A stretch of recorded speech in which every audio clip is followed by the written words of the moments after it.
दिल्लीमध्ये सतत 2 टर्म सत्तेत असलेला आम आदमी पक्ष हा पराभवाला सामोरा गेला। आम आदमी पक्षाच्या पराभवाची जी 10 कारणं सांगितली जात आहेत ती काय आहेत बघूया। अरविंद केजरीवाल हे माजी उपमुख्यमंत्री मनोज सिसोदिया या दोघांनाही भ्रष्टाचाराच्या आरोपाखाली तुरुंगवास भोगावा लागला। याचा एक निगेटिव्ह संदेश दिल्लीच्या जनतेमध्ये गेला। आपचे 1-2 नाही तर तब्बल 16 नेते हे तुरुंगवारी करून आले होते वेगवेगळ्या केसेसमध्ये। कथित मद्य धोरण घोटाळा प्रकरणामध्ये आपची प्रतिमा ही सर्वसामान्य जनतेमध्ये मलिन झाली होती।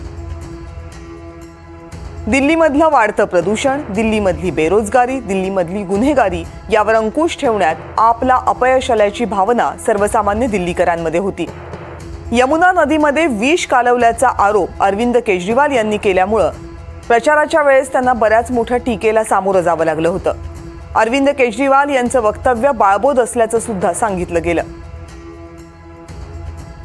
आप आणि केजरीवाल हे सत्तेसाठी काहीही करू शकतात अशी प्रतिमा आपच्या बाबतीत निर्माण करण्यात भाजपला यश आलं। निवडणूक प्रचारादरम्यान फ्रीबीज अर्थात मोफत रेवड्या ज्याला म्हटलं गेलं, अनेक लोकोपयोगी योजनांच्या नावाखाली त्याचा आमिष दाखवल्यामुळे करदात्यांवर अधिकचा भार पडण्याच्या भीतीनं दिल्लीकरांमध्ये अस्वस्थता होती।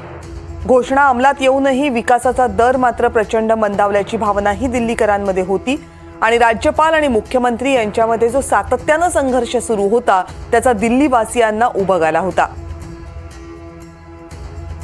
आम आदमी पक्षाच्या 7 आमदारांनी मतदानाच्या तोंडावर पक्षाला सोडचिठ्ठी दिली होती। शीश महल या निवासस्थानामुळे अरविंद केजरीवाल यांच्या आम आदमी या प्रतिमेला तडा गेला होता